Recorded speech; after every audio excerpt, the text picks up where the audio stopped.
My family mockingly nicknamed me the sad walking cash wallet, while I quietly covered my brother's huge bills for years. They never realized my new fiancé heard their cruel laughs. Until they came pleading for one final rescue. They say blood is thicker than water. But what if that blood is slowly draining you dry, leaving you an empty husk while they laugh all the way to your bank? I spent a decade proving that exact horror. It began subtly enough. I was 24, still believing in the kind of family fairy tales where everyone always has your back. The first time I bailed my brother, Caleb, out of a gambling debt, I thought I was being a good sister. 10 years later, I stood in my kitchen, staring at my depleted savings account, the stark numbers mocking me, while my mother, Sarah's, voice crackled through the phone.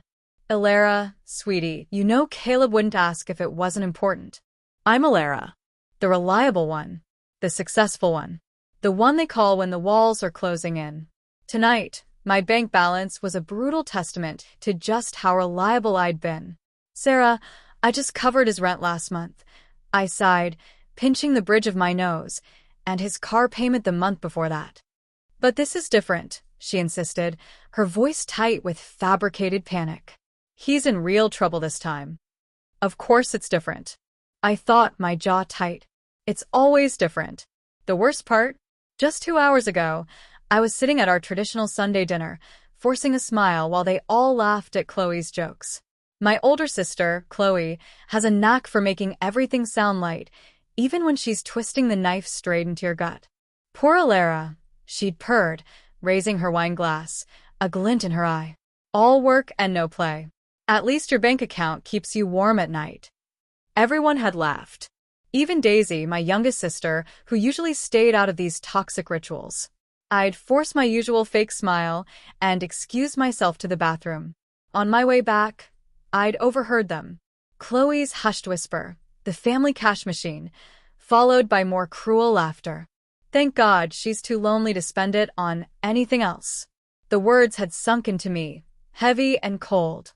Now, hours later, Sarah was still talking, her voice a relentless drone in my ear. "It's just 9,000 this time, sweetheart. Caleb says this Victor person isn't very patient." My phone buzzed with a text. Speak of the devil. It was Victor. "Tell your brother he's got 48 hours. "Sarah, I have to go," I interrupted, my voice flat. "We'll talk tomorrow." I hung up before she could protest and slid down against the kitchen cabinet until I was sitting on the cold tile floor. My phone buzzed again. This time it was Caleb. "Sis, please. I know I messed up, but this guy, Victor, he's not like the others. He's talking about breaking things. Important things. Like bones." I closed my eyes and counted to 10. When I opened them, there was another text. From Chloe. "Stop being dramatic and help him. What else are you saving for anyway?" What am I saving for? I thought. A bitter laugh bubbling up. Maybe a life. Maybe a future. Maybe the dream of not being everyone's emergency fund.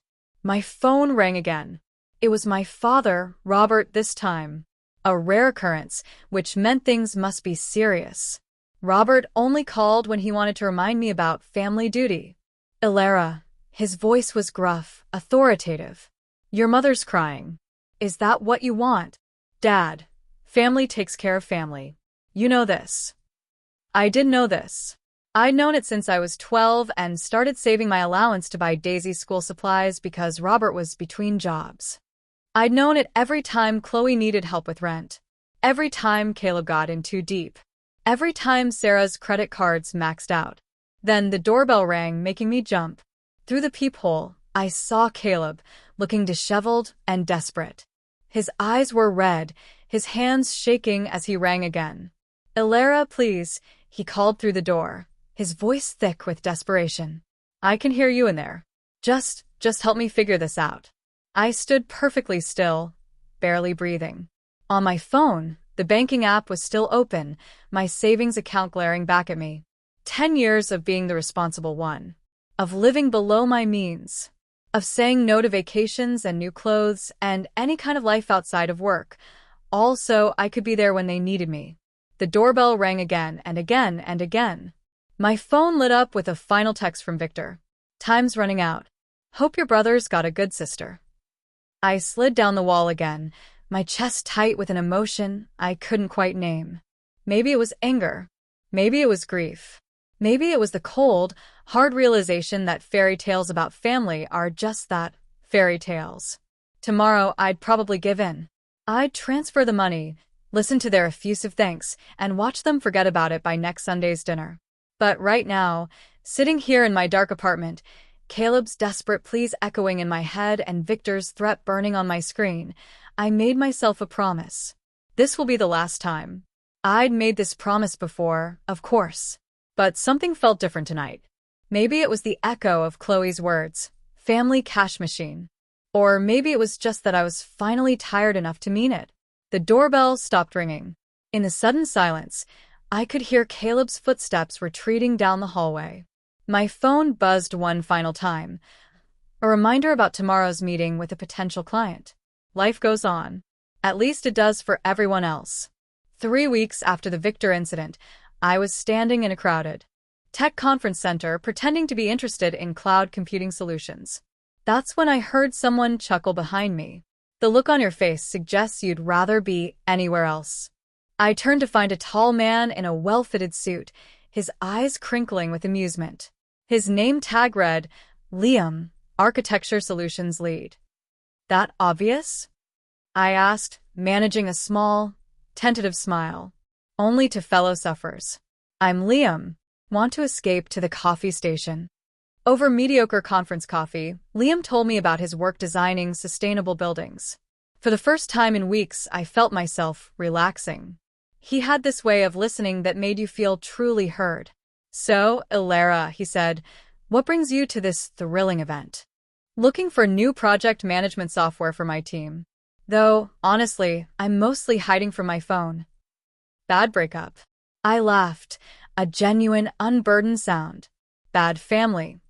He paused. They're complicated, aren't they all? He then added, hey, there's this amazing Italian place around the corner. Their pasta could make you forget any family drama. What do you say? I should have said no.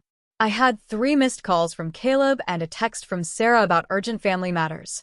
But Liam's smile was genuine, and for once, I wanted something for myself. Lead the way. The restaurant was small and warm, with red checkered tablecloths, candles, and wine bottles. Liam ordered wine and talked about his sister, Stacy, who sounded refreshingly normal. She's actually having a barbecue this weekend, he said, a hopeful note in his voice. Would you like to come? My phone buzzed. Chloe. Sarah's crying because you won't answer. Hope you're proud of yourself. I turned my phone face down. I'd love to, I told Liam. The barbecue was nothing like my family gatherings. Stacy greeted me with a genuine hug. Her kids ran around playing tag instead of asking for money, and nobody made passive-aggressive comments about my life choices. So, you're the famous Ilera, Stacy said, handing me a beer, a conspiratorial grin on her face. Liam hasn't shut up about you all week. Stacy.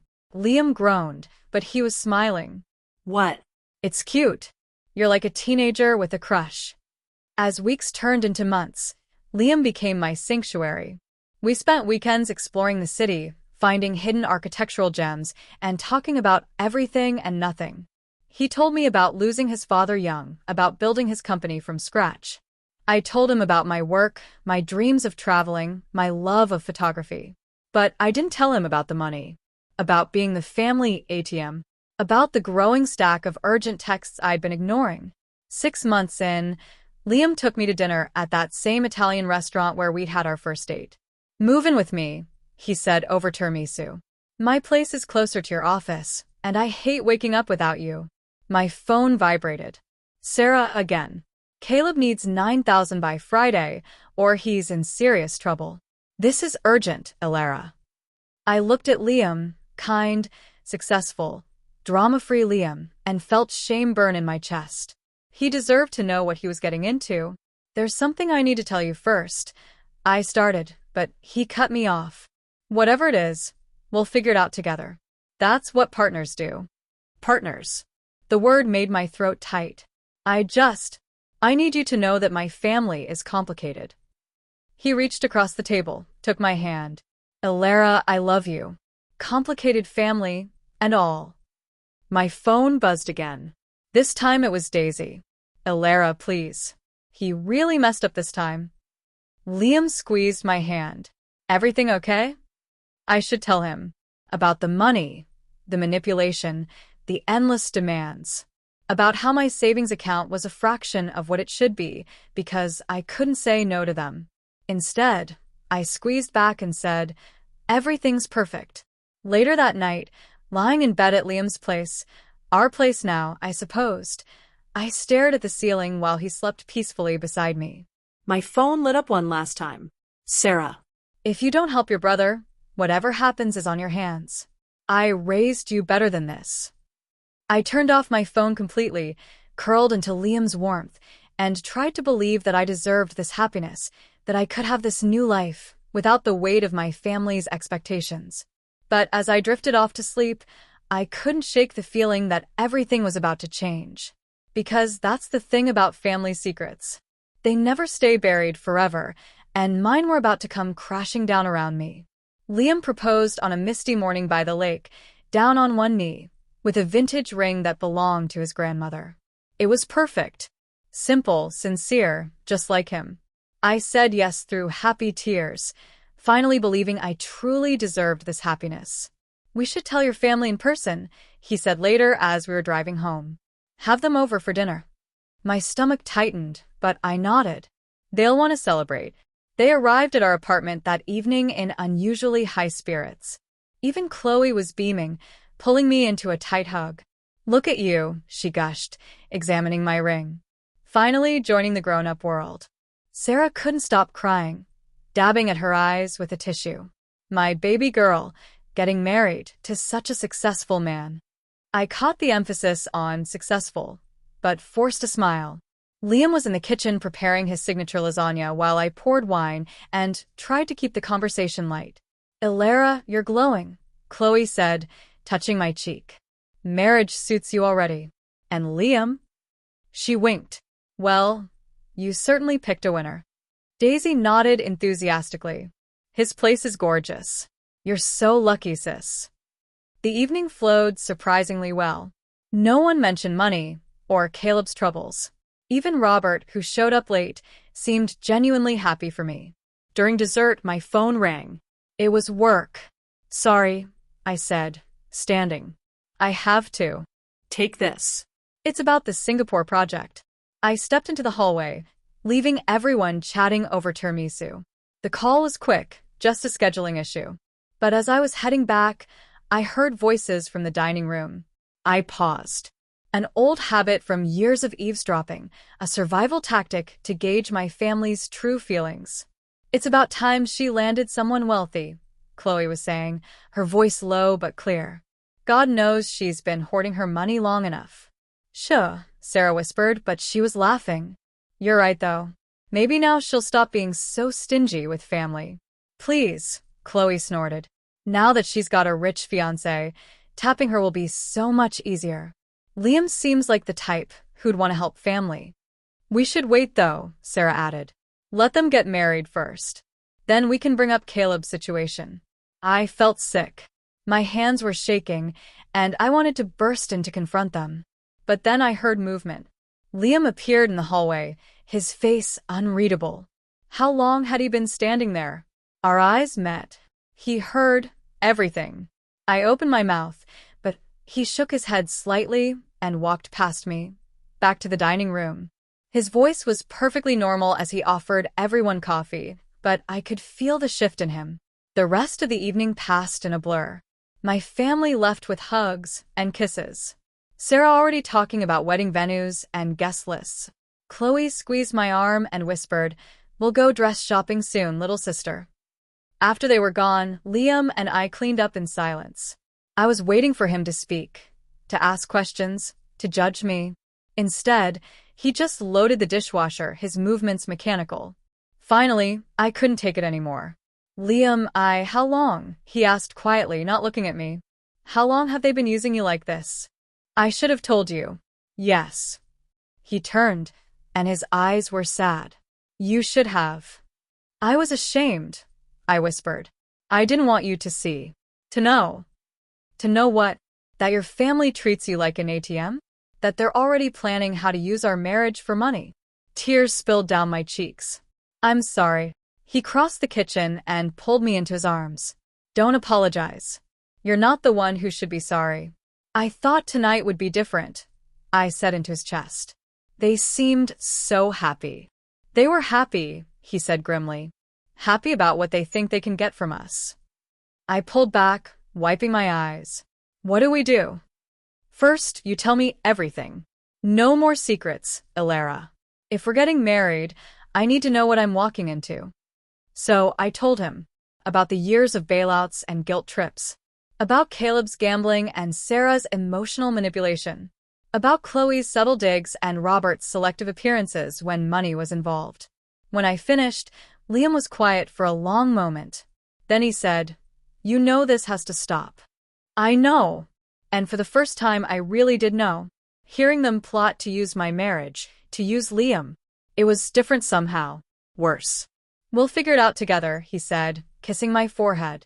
But Ilara, no more enabling. No more sacrificing yourself for people who don't appreciate you. I nodded, but my phone was already buzzing with a new message. Caleb. Congratulations, sis. Since you're celebrating, any chance you could help me out with a small problem? I stared at the message, my finger hovering over the reply button. Old habits die hard. The call came at 3 a.m., 1 week after the engagement dinner. My phone vibrated against the nightstand, Sarah's name flashing on the screen. Ilara. Her voice was shrill with panic. You need to come over right now. Victor's here with 2 men. They're threatening Caleb. Liam stirred beside me. What's wrong? I was already pulling on clothes. My brother's in trouble. Real trouble this time. I'm coming with you. When we arrived at Sarah's house, there were 3 men in the living room. Victor, looking dangerous in his expensive suit, and 2 others who seemed more like bouncers than debt collectors. Caleb sat on the couch, head in his hands. Sarah was pacing frantically, and Robert, who must have been called too, stood by the window, jaw clenched. Well, Victor said, smiling without warmth. The successful sister arrives. How much? I asked.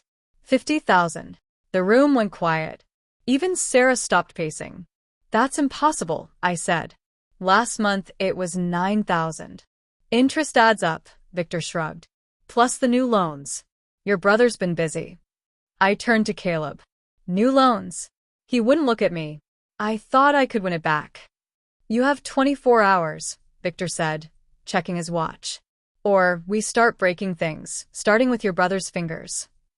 After they left, the screaming started. You have to help him. Sarah grabbed my arm. He's your brother. I don't have that kind of money anymore, I said, my voice shaking. I've given him everything. What about Liam? Robert suggested, speaking for the first time. Surely your fiancé could. Don't. Liam's voice cut through the room like ice. Don't even finish that sentence. Chloe appeared in the doorway. Someone must have called her too. Ilara, don't be selfish. This is family. Selfish. I laughed, and it sounded slightly hysterical. Do you want to know how much money I've given this family? Should I show you the spreadsheet? You're keeping spreadsheets? Sarah looked horrified, like we were some kind of business transaction. Of course, I am. I pulled out my phone, opened the file I'd been maintaining for years.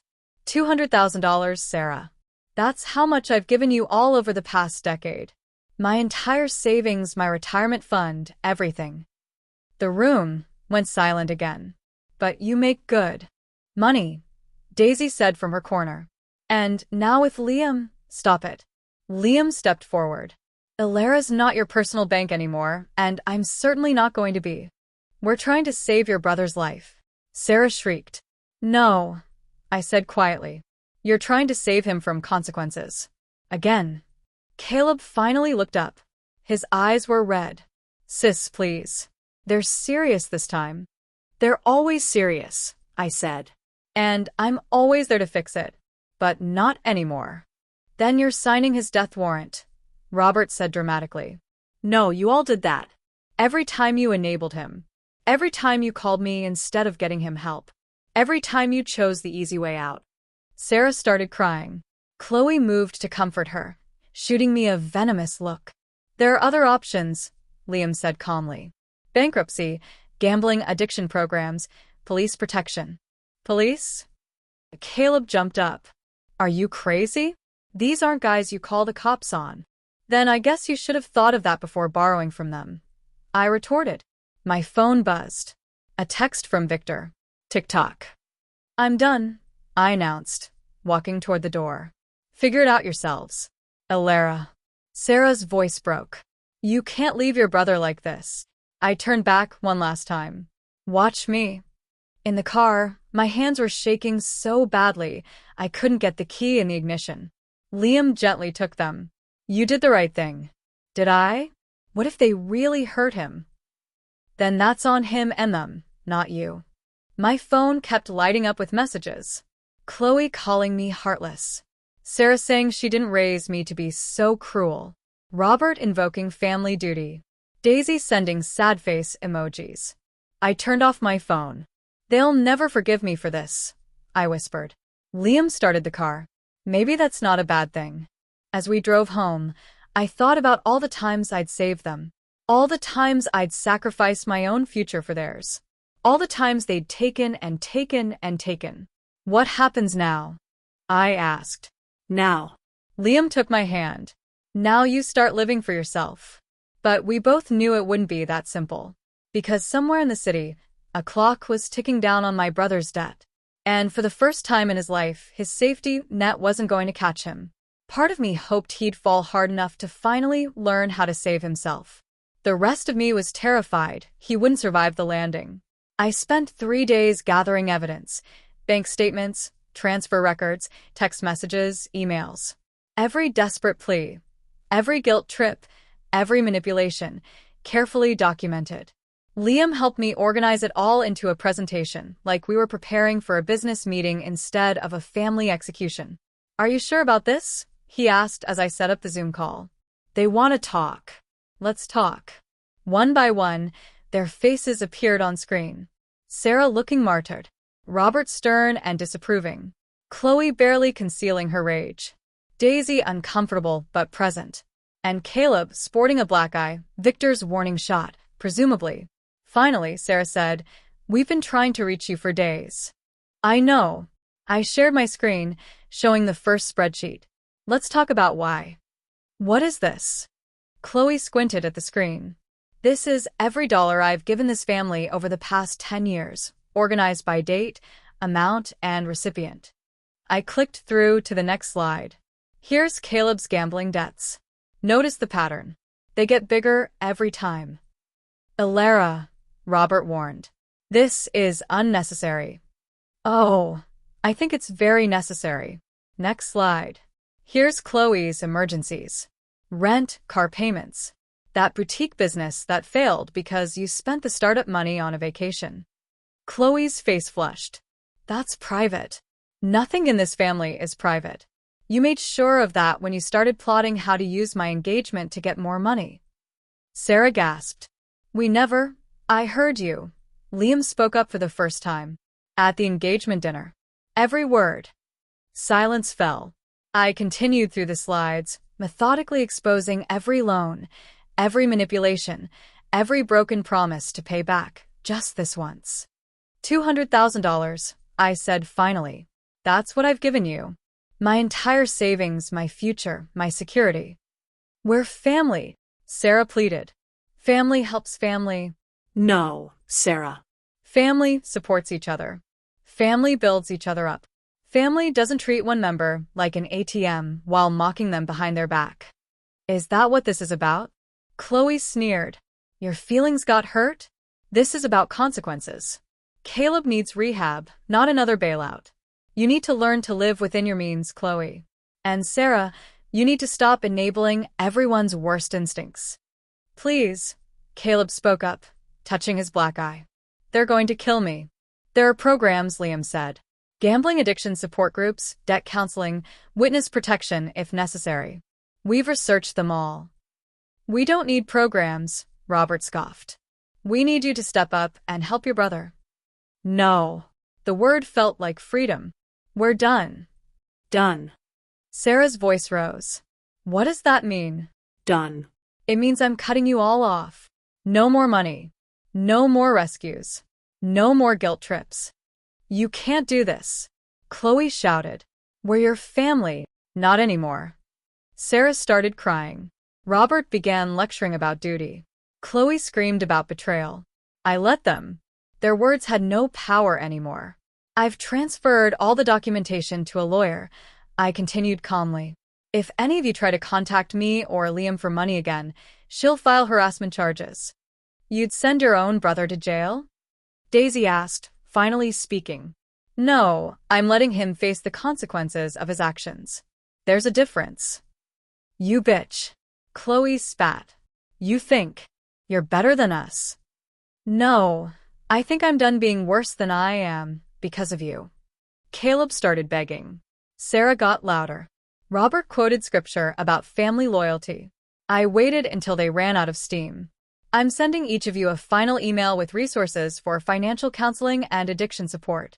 What you do with it is up to you. But this, I gestured at the screen. This is the last time we'll speak.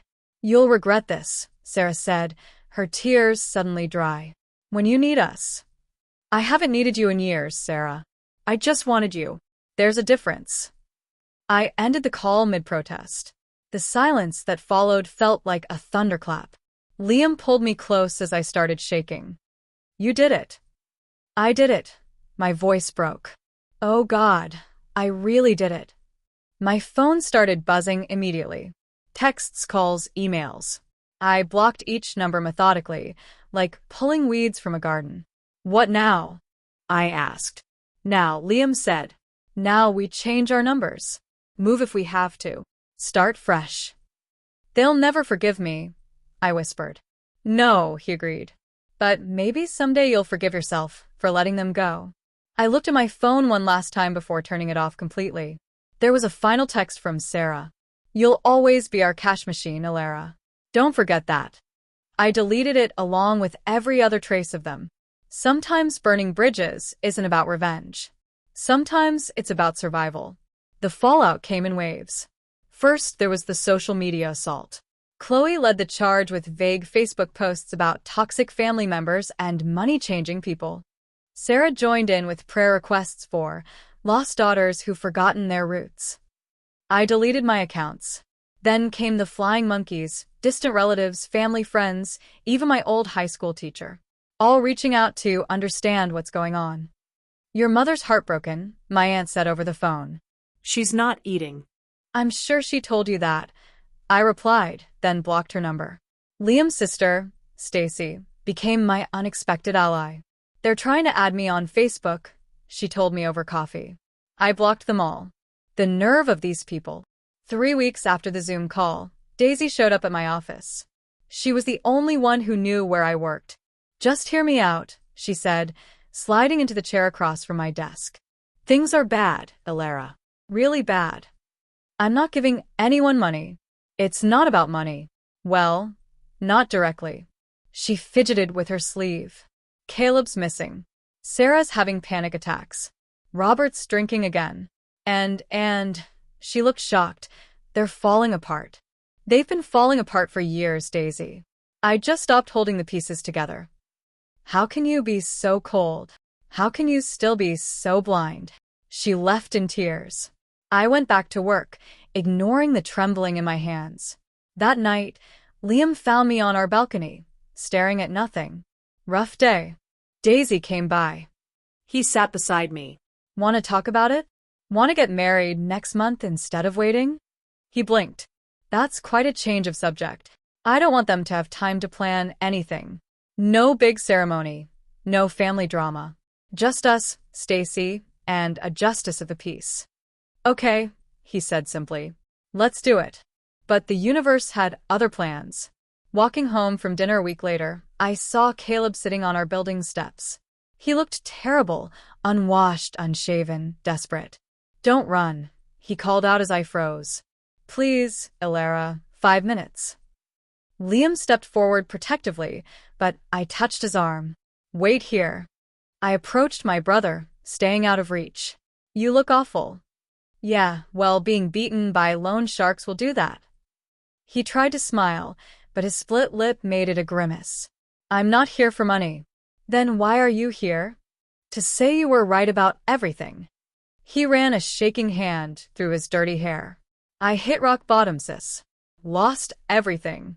Even pawned Sarah's jewelry. Rehab's still an option. I know. That's actually why I came. He pulled out a crumpled paper. The resource list you'd sent. This place you recommended. They have a scholarship program. I applied. Good. They accepted me. His voice cracked. I start tomorrow. 90 days inpatient. Something in my chest loosened slightly. I'm glad. I'm not asking you to forgive me, or trust me, or even talk to me again. He stood slowly, wincing. I just wanted you to know you were right to cut us off. To cut me off. Maybe if you'd done it sooner. Maybe, I agreed. Anyway, I should go. Got a bus to catch. He took a step, stumbled slightly. Be happy, Ilara. You deserve it. I watched him limp away, fighting the urge to help, to give him bus fare, to fall back into old patterns. Liam came up beside me. You okay? No, I admitted. But I will be. That night, I got an email from Daisy. Caleb's going to rehab. Sarah's furious. Says he's abandoning the family just like you did. I think maybe you were both right to leave. I didn't reply, but I didn't delete it either. The next morning, Chloe posted another cryptic status. Blood isn't always thicker than water. Sometimes it's just what drowns you. Sarah commented, pray for our lost sheep to find their way home. I closed my laptop and turned to Liam. Let's go to City Hall today. Right now. Now. Before I change my mind. Before they find a way to make this about them, too. He studied my face, then nodded. I'll call Stacy. 2 hours later, we were married. No white dress, no flowers, no family drama. Just us, Stacy as our witness, and promises we intended to keep. As we signed the marriage certificate, my phone buzzed with a text from an unknown number. Sarah, using Robert's phone. You'll regret shutting us out. Family is forever. I showed Liam, who took the phone and blocked the number. Family is what we choose, he said, kissing me. And we choose each other. For the first time since this all began, I truly believed that was enough. 6 months into my marriage, karma arrived like a wrecking ball. The news came through Daisy, who'd taken to sending me brief, factual updates every few weeks. Caleb got arrested. Her text read, not for gambling fraud. He was running some kind of Ponzi scheme with Victor. Chloe co-signed for loans. Sarah and Robert put up their house as collateral. Everything's falling apart. I was in the kitchen with Liam when I read it. My hands didn't shake anymore when family news arrived. Want to know the funny part? I showed him the text. I saw this coming years ago. Told them he was getting into something illegal. They called me paranoid. The story unfolded over the next few days through local news and Daisy's updates. Caleb had been running an investment scam, promising desperate gamblers huge returns. Chloe had helped him set up the fake companies, thinking she'd get rich quick. Sarah and Robert had vouched for him to their friends, bringing in more victims. Now Caleb was facing serious prison time. Chloe's credit was destroyed. Sarah and Robert were losing their house. The same house I grew up in, where family photos still hung on walls that would soon belong to someone else. Your mother's asking for your address, Daisy texted. Says she needs to talk to you in person. No, I replied simply. She's crying a lot. Says you're their only hope. I blocked Daisy's number. It hurt, but it was time. She'd made her choice by staying their messenger. That evening, Liam and I visited a lakeside property we'd been eyeing. It's peaceful here, he said, watching me stare at the water. Far from the city, far from them. We could make this our home. Fresh start. My phone buzzed. Chloe, using a new number. They're charging me as a co-conspirator. I could go to jail. Please, Alara. I know we hurt you, but I'm your sister. I deleted it without responding. The next day, I received a courier package at work. Inside was a handwritten letter from Sarah. Alara, your father and I will be homeless in 3 weeks. The bank is taking everything. We raised you better than to abandon family in their darkest hour. Whatever issues you have with us, surely you can't want this for your parents. We need $200,000 to save the house. Liam makes good money. This would be nothing to him. Don't let your stubbornness destroy your family. Remember who changed your diapers, who fed you, who gave you life. Help us, Sarah. I took the letter home and burned it in our fireplace, watching the guilt-laden words turn to ash. The next morning, the local paper ran a story about Caleb's arrest. There was a quote from one of his victims, an elderly woman who lost her retirement savings. My stomach turned when I recognized the name. She was our neighbor when I was growing up. Used to bake cookies for us kids. Karma, Liam said when I showed him. They preyed on their own community. They always did, I replied. I was just the first victim. Days passed. More news broke. More victims came forward. Chloe got arrested. Sarah and Robert faced lawsuits from friends they'd convinced to invest. Their world was crumbling. And for the first time in my life, I wasn't there to catch the pieces. Instead, I was signing papers on the lake house, planning renovations, living. Your sister Chloe took a plea deal, our lawyer informed us. She's testifying against Caleb. 5 years instead of 20. Family loyalty at its finest, Liam commented dryly. That night, I dreamed of drowning in bills. Of Caleb's desperate face, of Sarah's tears. I woke up gasping. Liam held me. "Wanna talk about it?" "No," I said. "I want to pack." We spent the weekend moving into our lake house. It was therapeutic. Arranging furniture, hanging art, making plans. No family photos on these walls. No guilt in these rooms. As we were unpacking, I found a box of old cards and letters. Birthday wishes from Sarah. Christmas cards from Chloe. Notes from Caleb promising to pay me back. A lifetime of manipulation disguised as love. I took the box to the dock and dropped it into the lake. The water swallowed it without a ripple. My phone lit up one last time. A news alert. Caleb's sentencing was tomorrow.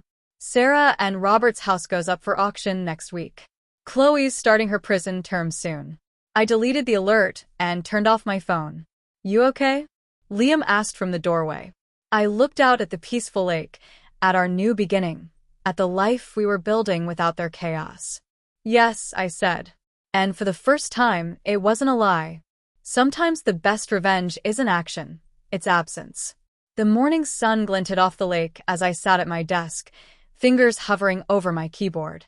Liam was still asleep upstairs, and the house was quiet except for the gentle lapping of waves against our dock. I opened a new document and started typing. "Dear younger Alara, I'm writing this letter not to send but to finally set you free." The doorbell interrupted my thoughts. Through the security camera, I saw Daisy standing on our porch, looking nervous but determined. I considered not answering, but something in her posture made me open the door. "Before you slam the door," she said quickly, her voice small, "I'm not here as their messenger. I'm here for me." I left the door open, but didn't invite her in. Talk. I left them too. She hugged herself, looking small. After seeing what they did to that sweet old lady from our street, I couldn't anymore. Sarah tried to convince me to invest my savings in Caleb's scheme. "That's when I knew you were right all along." "Come in," I said finally. "Coffee." In the kitchen, Daisy told me everything. How Chloe had been writing angry letters from prison, blaming everyone but herself. How Sarah and Robert were living in a cheap motel, still insisting they did nothing wrong. How Caleb got 20 years. "They're talking about appealing to you again," she admitted. "They think enough time has passed, that maybe you'll—" "I know that's partly why I'm here." She pulled out some papers. "I need your help with something. But not money. I'm going back to school. Starting over. Would you be my reference? You're the only successful person I know who got there honestly." I studied my younger sister's face. There was something different there. A clarity that wasn't there before. Okay, I said. But first, I need you to read something. I showed her my laptop screen, the letter I was writing. Dear younger Alara, I'm sorry I let them dim your light for so long. I'm sorry I taught you that love means emptying yourself to fill others. I'm sorry I made you believe that family obligations were more important than your own dreams. But I'm not sorry anymore. Daisy read silently, tears rolling down her cheeks. When she finished, she looked up. Can I add something? I nodded. She typed. Dear younger Daisy, I'm sorry I watched them drain you dry and said nothing. I'm sorry I was a coward. But I'm learning from your strength. We spent the morning writing letters to our younger selves, letting out years of suppressed truth. When Liam came downstairs, he found us both crying and laughing over coffee. Everything okay? He asked cautiously. Getting there, I said. Daisy stayed for lunch. We talked about her plans for school, about healing, about building a life that's truly ours. She was different now, harder in some ways, but clearer like me. After she left, I finished my letter. You'll learn that real love doesn't demand your self-destruction. You'll learn that family isn't about blood or obligation. It's about choice and respect. You'll learn that sometimes the strongest thing you can do is walk away. And one day, you'll sit in a beautiful house by a lake with a husband who loves you and a sister who finally understands. And you'll realize you're not just surviving anymore. You're living. Love, the Alara who finally chose herself. I printed the letter and added one more thing. My updated will. Liam and I had discussed this at length. Our future children, if we have them, will inherit most of our estate. The rest goes to a new foundation we're establishing, the Forward Fund, helping people escape financial abuse from family members. Not a penny goes to my parents or older siblings. That's the last piece, I told Liam as I signed the documents. No more loose ends. He kissed my forehead. Proud of you. My phone buzzed. A text from Daisy. Thank you for today. For everything. For showing me there's another way. Outside, the lake sparkled in the afternoon sun. I thought about Sarah and Robert in their motel room. About Chloe in her prison cell. About Caleb facing 2 decades behind bars. I thought about karma and justice and peace. I closed my laptop, took Liam's hand, and walked out to our dock. The water was calm, reflecting the sky like a mirror. In its surface, I saw my reflection. Cleared. Strong. Free. Sometimes revenge isn't about making others hurt. Sometimes it's about making yourself whole. Sometimes it's about writing a new story. One where you're not the victim or the savior or the cash machine, just yourself. Finally, completely yourself. And that's enough. But enough is a funny word, isn't it? When you've lived your whole life feeling like you're never quite enough, or that your existence is purely transactional, the sudden weight of enough can be almost disorienting. That first week at the lake house was quiet. Profoundly, terrifyingly quiet. The kind of quiet where every rustle of leaves, every distant bird call, felt like a judgment. Liam was a rock. He understood, without me needing to articulate it, that my healing wouldn't be a switch flicking on. It would be a slow, arduous climb. We spent our days unpacking, painting, making this house ours. No hurried decisions, no pressure. He'd cook, I'd unpack boxes. We'd talk about the future in abstract, hopeful terms. But the quiet, it pressed in. My phone was off, buried in a drawer. My old email accounts deleted. But the ghost of a buzz still lingered, and phantom vibration in my pocket. I'd catch myself flinching when the real doorbell rang, or jumping at a text from Stacy. It was muscle memory, ingrained by a decade of crisis response. One evening, as we sat on the dock, watching the sunset paint the lake in fiery hues, Liam asked, "What are you feeling right now?" I thought about it. The warmth of his arm around me. The cool breeze on my skin. The ache in my chest that wasn't quite sadness, wasn't quite fear, but something in between. Empty, I finally confessed. Like a shell. Like all the pieces I've been holding together, all the weight is just gone. And I don't know what to fill it with. He squeezed me. That's okay. We'll figure it out. One day at a time. And he meant it.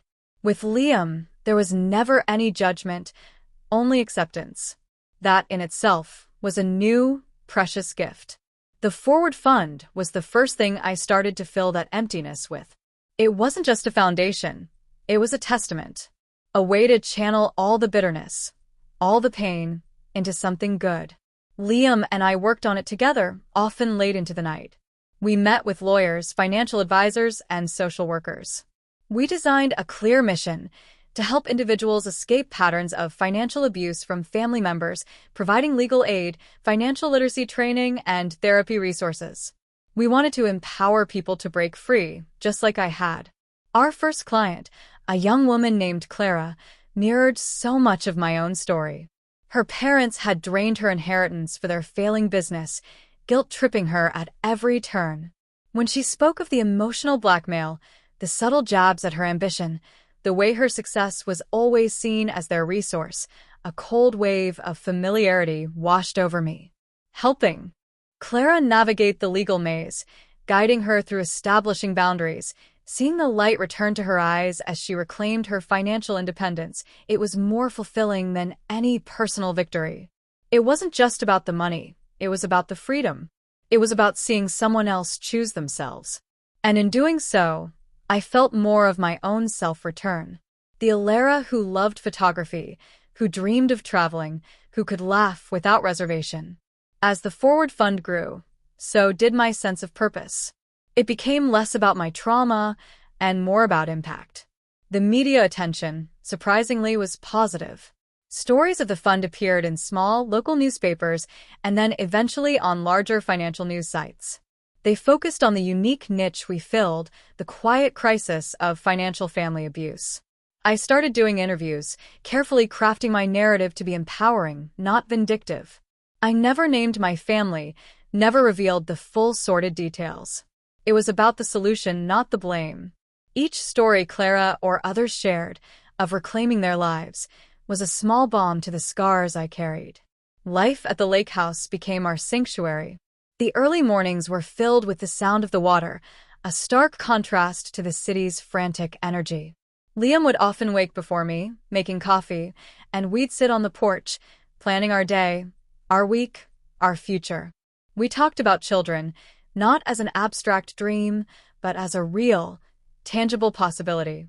The idea of building a family free from the toxic patterns of my past was both thrilling and terrifying. Could I be a good mother without falling into the manipulative traps I'd witnessed? Could I break the cycle? Liam always reassured me. We'll build it differently, Alara. With honesty and respect.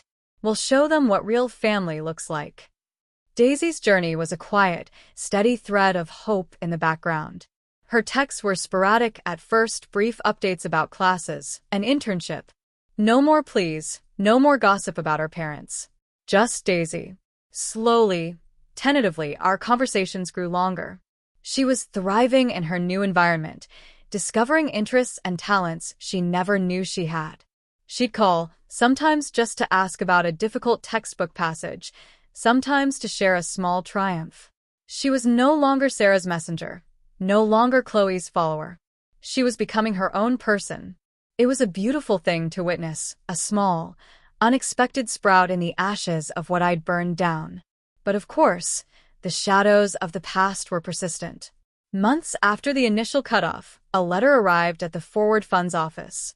It was from Robert, a rambling, self-pitying epistle about how their friends had abandoned them, how they were living in a dreadful motel, all because of my heartlessness. He ended with a thinly veiled demand for money, framing it as a loan for a new, guaranteed business venture. I didn't open it. I instructed my assistant to log it and file it with the legal team, just like any other harassment attempt. The legal framework we'd built around the fund, and my personal life was my armor. Every barrier, every blocked number, every filed document was a reaffirmation of my boundaries. It was exhausting, sometimes, to constantly reinforce them, but each time, I felt stronger, less swayed by the old guilt. Chloe, true to form, tried a more public approach after her release from prison.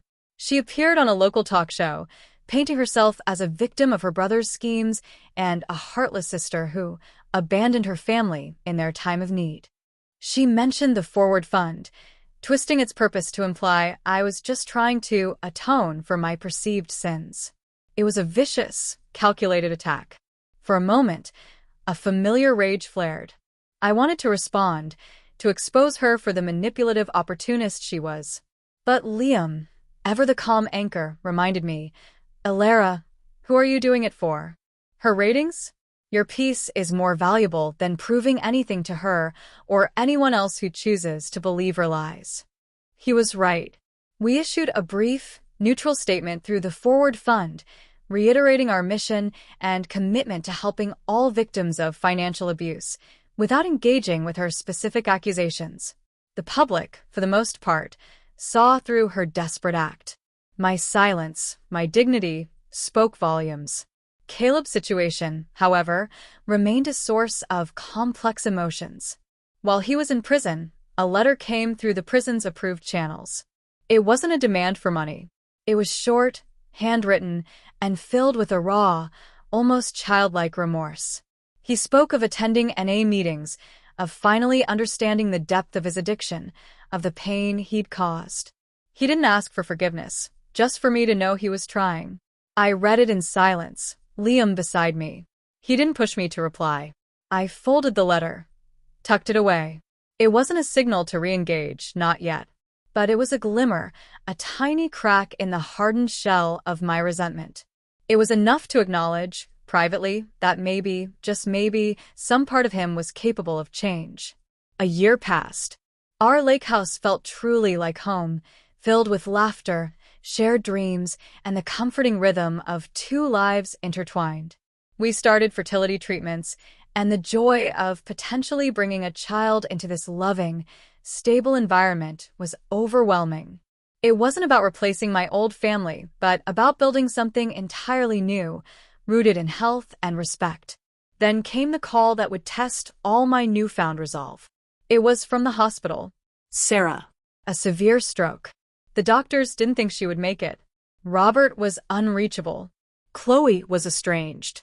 Daisy, in a panic, had called the only contact she still had for me. Alara, she's asking for you. She might not have much time. My heart pounded. The old fear, the old guilt, clawed at the edges of my hard-won peace. Liam saw the conflict in my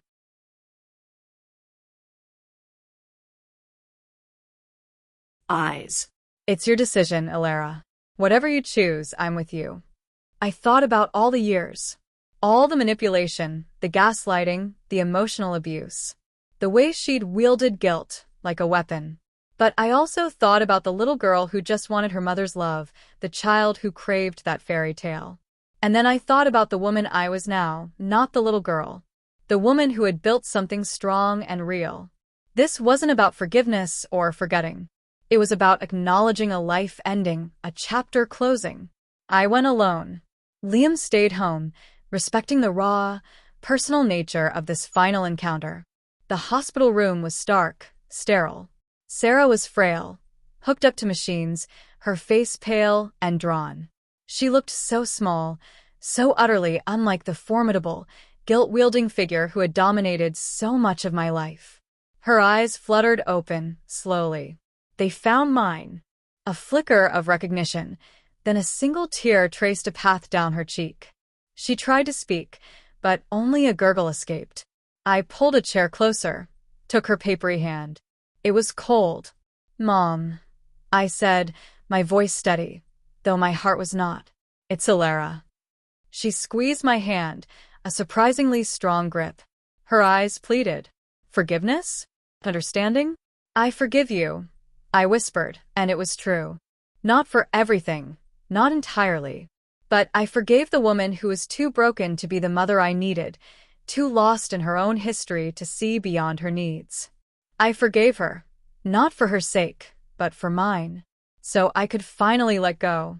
I talked to her about the lake, about the fund, about Liam. I told her about Daisy, about her blossoming. I didn't mention Caleb or Chloe, not wanting to disturb her final moments with the old shadows. I talked until her grip loosened, until her breathing hitched, then slowed. I was still holding her hand when she took her last breath. The funeral was small. Robert was there, looking bewildered and aged. Chloe made an appearance, dressed impeccably, giving a performative eulogy about forgiveness and family, her eyes darting to me occasionally. Caleb, through special arrangement, was allowed a brief, escorted visit, silent and somber. Daisy was there too, sitting beside me, offering a quiet, comforting presence. It was a strange tableau of a fractured family, unified for a single, fleeting moment by grief, yet irrevocably divided by everything else. I shed tears, not for the mother I had, but for the mother I'd always longed for, and for the little girl inside me who was finally laying that hope to rest.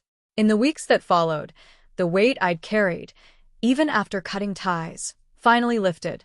It wasn't the cathartic explosion I might have once expected, but a gentle, steady release. I found myself laughing more freely, sleeping more soundly. The ghost of the phone buzz faded. A year after Sarah's passing, our own little miracle arrived. A beautiful, healthy baby girl we named Hope. Holding her in my arms, looking into her innocent eyes, I understood true, unconditional love. It was nothing like the love I'd been offered in my past. This love was pure, expansive, and utterly free of demands. Daisy was a constant, loving presence in Hope's life. She excelled in her studies, eventually becoming a social worker herself, often collaborating with the Forward Fund on cases. She was the family I chose, the sister who walked with me, not just behind me. She and Liam often laughed about how Hope, even as a toddler, already had more secure financial planning than Caleb ever did, thanks to the lessons learned and boundaries built. The Forward Fund flourished. We helped countless individuals reclaim their lives, their finances, their dignity. The stories of resilience filled my heart, reinforcing every difficult choice I had made. We expanded, hiring more staff, opening new branches. My name, once synonymous with Family Cash Machine, was now associated with empowerment and new beginnings. I think back to that moment on the dock, after I'd made the final call. The silence, the feeling of being cleared. It wasn't the end of my story, just the end of their story in my life. It was the beginning of my story. A story of choosing myself, of building a life rooted in genuine love, respect, and boundless possibility. Family isn't just about blood. It's about who shows up, who stands by you, and who helps you become the person you were always meant to be. And sometimes, the most profound act of love is also the most terrifying, loving yourself enough to walk away. And in doing so, opening the door for everything else you truly deserve. So, that's my story. It's messy, it's hard, but it's mine. And I wouldn't change a thing. Because every step, every heartbreak, every choice led me right here, to this moment, to this peace, to hope. And that, my friends, is more than enough.